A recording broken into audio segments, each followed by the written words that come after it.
Welcome, my friends, to another edition of the Heritage Wealth Planning YouTube channel. It is a Friday afternoon. Just took all my kids to babysit, took my other kids to go play tennis.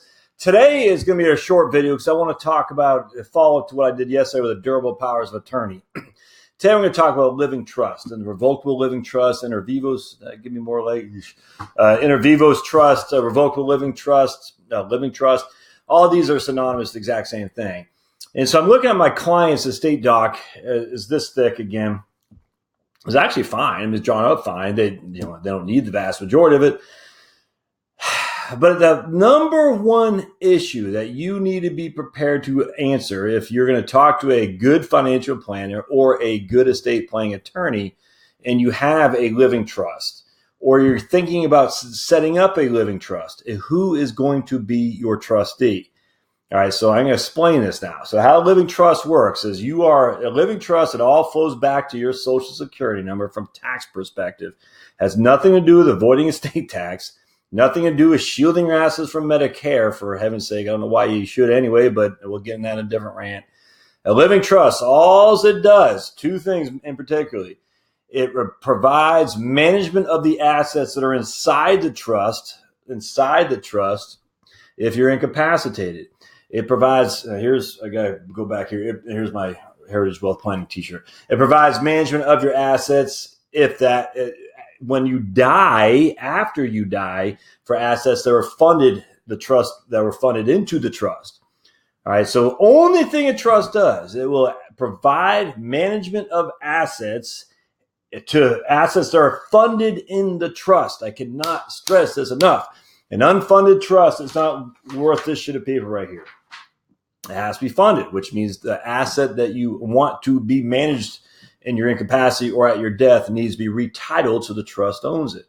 Now, when you do that, you are the grantor. You're granting the property, kind of a gift. I hate to even use the term gift because a gift insinuates that you don't own it anymore and control it. It's not true, but you're granting the property to the trust to own. And the vast majority of times when you are setting up a living trust, you are the grantor and you are also the trustee. And both those things are important because you're taking your property that you own. Josh Scanlon owns this property. So it's in my name only, or my name and my wife, Charlotte, joint tenants with rights to survivorship. We're granting the property to the Josh Scanlon and Charlotte Scanlon joint living trust, or if, some states will have Josh Scanlon Trust and I'll have half, and my wife will have Charlotte Scanlon Trust and have half. Either way, we're granting the property to the trust. So now the trust owns the property. Josh Scanlon as a human being no longer owns it. But Josh Scanlon as the trustee, I have unfettered, unencumbered access and control of the property, which means I'm responsible for paying taxes on it. I could be, my trust could be sued, and I could be sued as a trustee. All that stuff is applicable. Nothing changes that regard. I can actually even take the property out of the trust and turn around and give it to Joe Schmo down the street.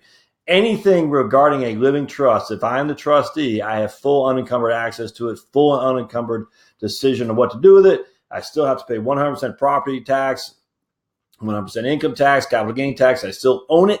Absolutely. No one's going to debate that. On top of that, I can also renege on the trust and say, I'm canceling this outright and just turn it back to joint tenants with rights of survivorship, where I own it, my wife owns it together, or I can just put it in my name, whatever I want to do. It's completely contingent on me, the trustee's decision on what to do with it. Now, Josh, the grantor, again, so I'm wearing two hats. One is I'm granting property into the trust, and the other is that I'm managing the property within the trust. So Josh, the grantor, wants Josh, the trustee, to manage my property in the way the trust document describes. All right. So just for simplicity, Josh, I don't want to manage this anymore. I want the trust to own it, and I want to hire a trustee. And again, hire is a pretty flexible word. I want to hire a trustee to run it for me. And so I'm using, again, most likely me, Josh, the trustee, to do that. All right, so that's the most important role of a trust, is who is a trustee. The grantor is easy. The grantor is just deciding to give the property to, I hate to even say give because you're not really giving it. You're not relinquishing your ownership stake in it. And you know that for a fact because the IRS will never ask you to file gift tax 709. They're never going to ask you to file the IRS form 709 when you grant property to a trust. So I just hate to use that, but at the end of the day, it's kind of what you're doing. You're giving the property to the trust to be managed by this guy. Again, this would be me, Josh, as a trustee. Does that make sense? You got three people in here. You got the grantor, you got the trustee, and then you got the beneficiaries. I'll get in that later. But so remember, I'm giving the property to the trust.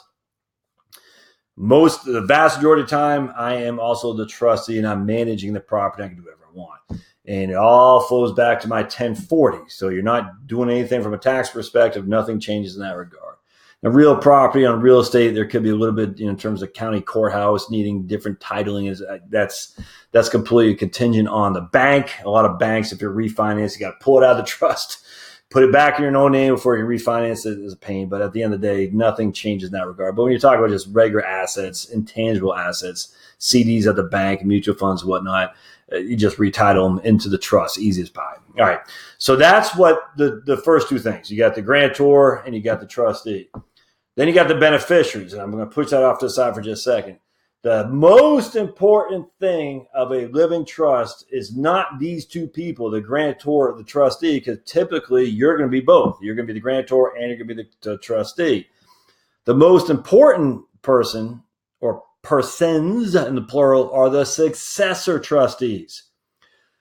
Who manages it when you are incapacitated or you die? That is the most important person, because don't forget, a revocable living trust becomes irrevocable at your death. At your death, it's irrevocable. The people you named as successor trustee will have to step up to take their swings. And if they're unable to, or they're dead, or they've got Alzheimer's or something like that, then what happens next? What if you don't have any contingencies in your trust document, which a lot of times they don't, to manage it? Then the trust, again, is not worth anything. But even worse than that, it might be a court order is going to decide who the successor trustee. But also because a revocable trust can't be changed at the death, then whatever your wishes were are irrevocable. They can't be changed unless by a court order. How much does that cost?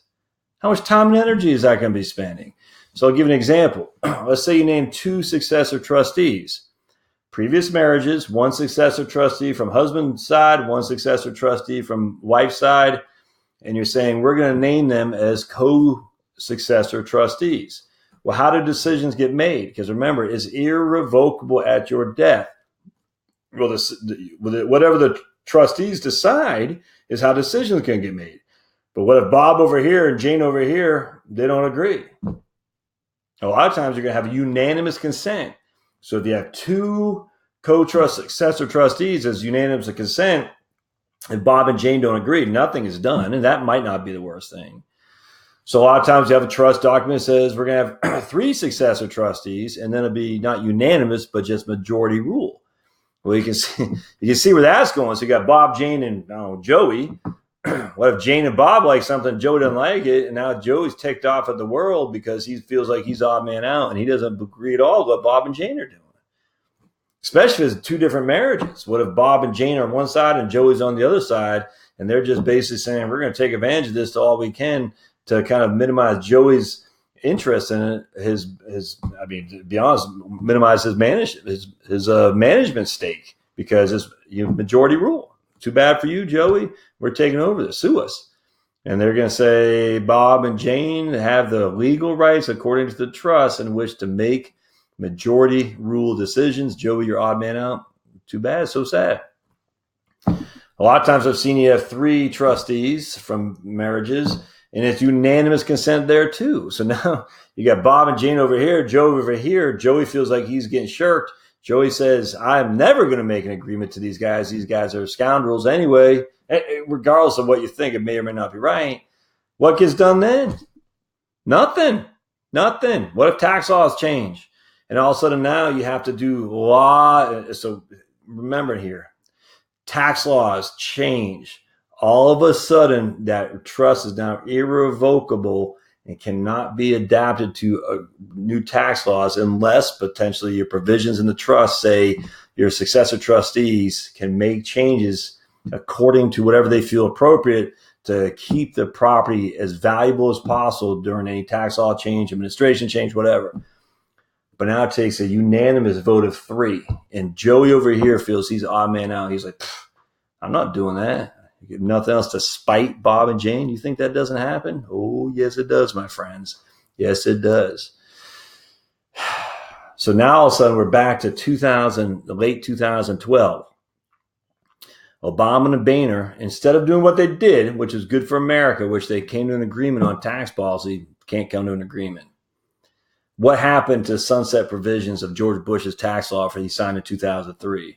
The estate taxation went all the way back. Remember, 0. There's no estate tax. Was it 2 years, I think, 2010 and 11 or 11 and I can't remember. It was like 2 years there's no estate tax.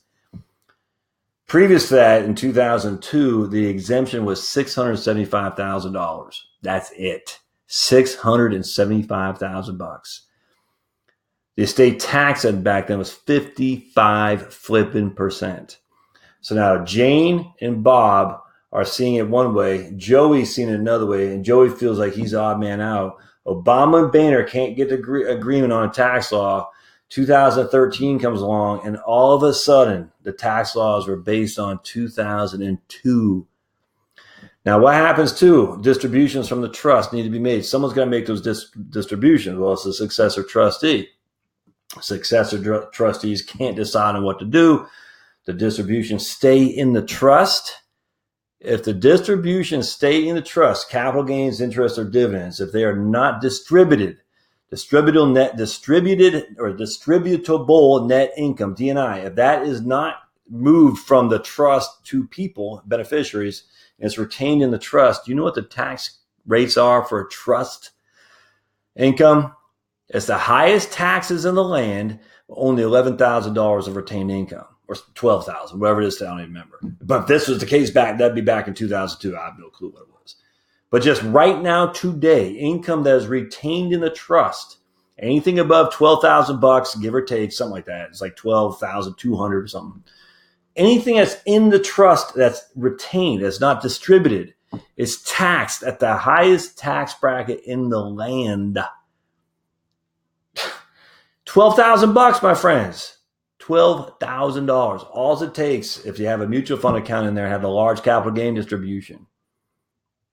$200,000. I told you about the lady who had $200,000 of American Century mutual funds, had distributions of $40,000. If that is held in the trust, that trust is going to lose 40 cents on the dollar of all the distributions above and beyond the $12,000. Not good. Why do I bring this up? Because if you got this estate doc this big and you have no idea what's in it, you're not going to look at it very often, if at all. You're relying on your attorney. And let's just say every time your attorney calls you, he's trying to update the trust with amendments to deal with the current tax law. And it's cost you $1,500 every time he does that. And he only does it twice, once every 3 to 4 years. But still, you're like, man, every time this guy calls, he's trying to update it for a fee. And you're somewhat suspicious of that. And it might be right. It might be a good thing to do. What is that back there? Okay. I thought that was on my head. I was like, what is that thing? My wife just put that up. But at the end of the day, you're paying $1,500 and you don't know what you're getting out of it. And now you look at your trust, you're like, I don't want it. You're thinking maybe I shouldn't have done that. Or maybe it's not valid, or maybe it's good. I don't need to change it because that attorney, the only reason he's calling me is because he wants to get a quick fee. And that might be correct. It might be. But you don't know. You don't know. And yet you have this document that has successor trustees in there that may or may not get along. And it might not have been explained to you, or it might have been explained to you fine on the front end, but it's been 5, 6, 7, 8 years. Hell, it's been 15 years maybe when he got it done. I know a lot of people got the stuff done in 2012 to deal with the changing potential tax law that's going to go revert back to 2002. But if it got done in 2003 to deal with the Bush tax laws, and you're like, hey, this is great. Now you find out you've disinherited your spouse, but you have no clue.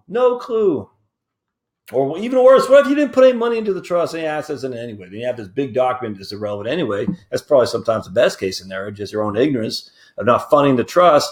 And when you die, you're like, oh, nothing good transferred by trust because it wasn't funded. And you're like, well, thank goodness you're up in heaven hanging out with God. But you're saying, ooh, I made a big mistake by putting Uncle Bob as my trustee. And he's, you know what I'm saying? I don't want him being the trustee. A lot to contend with when it comes to estate planning, my friends, a lot.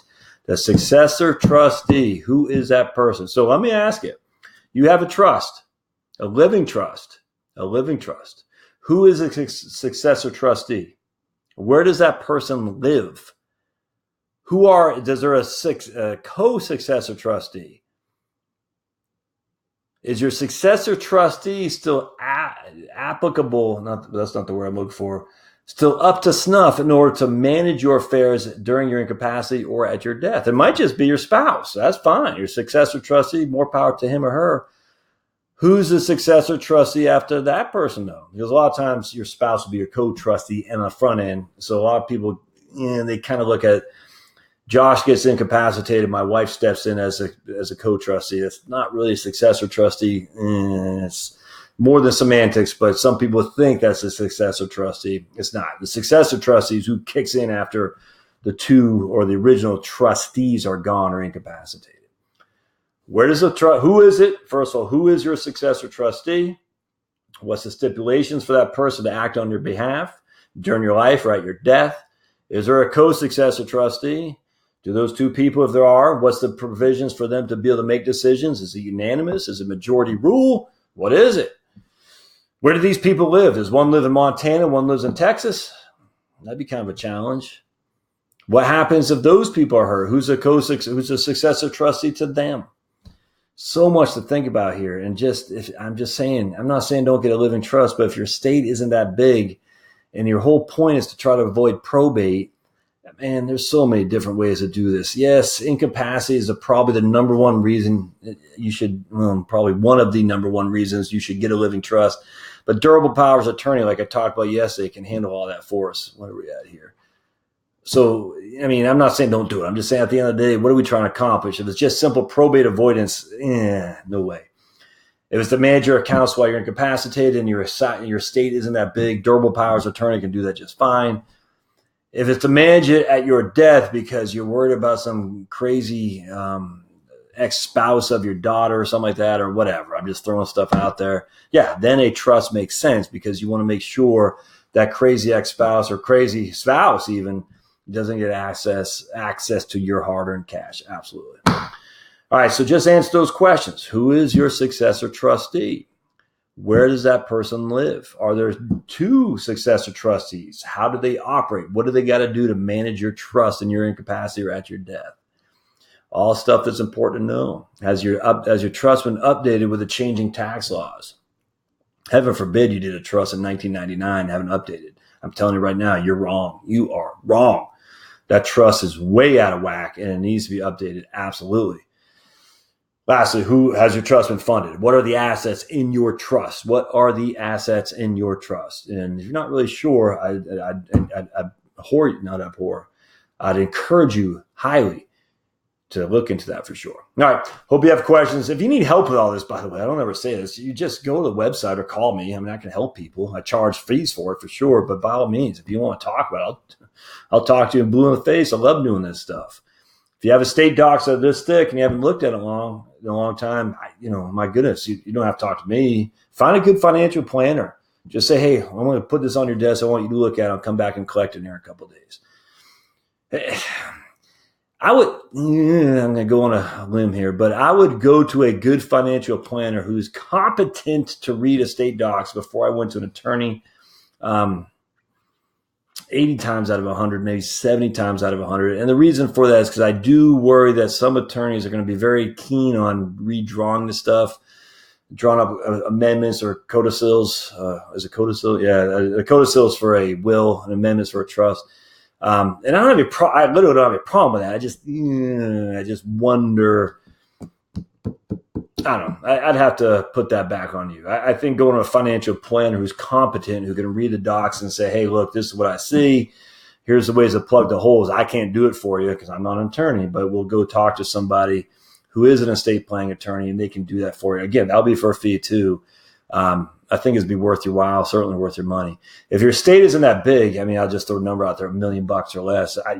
You're fine. Just don't, I'm not saying don't get a trust. What's the point? Just literally what's the point? Now, again, if you have beneficiaries, all right, that's the third, I just got to revisit this. The third point of a trust is the beneficiaries. Who's going to receive it at your death? And that's pretty important. If you have beneficiaries, you're trying to protect from themselves because they have issues with spending, spendthrifts.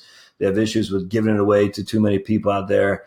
They have some crazy spouses. Yeah, in that case, you need a trust to make sure it's managed appropriately so they don't just blow it up their nose or give it away to, that Nigerian prince that keeps emailing us because he just loves us so much. I don't have any problem with that without question. But at the end of the day, if you're pretty confident that your heirs are going to do just fine, or you're saying, hey, make the mistakes, then frankly, you don't really need a trust. All right, well, that's it. Don't forget to subscribe there. Hit down below, hit subscribe, hit the notification bell to be notified of future content. Thumbs up are always helpful, my friends. I'm telling you, the more thumbs up I get, the more YouTube says, hey, this guy's doing content that people like. Let's get out there in front of other people's eyes.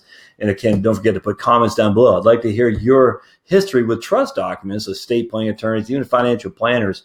I'll let you talk about that. We'll see you next time on the Heritage Wealth Planning YouTube channel. And don't forget to go to heritagewealthplanning.com for all the blogs. I'm starting to do a lot more podcasts as well. And I'll see you there, heritagewealthplanning.com. Thanks, guys.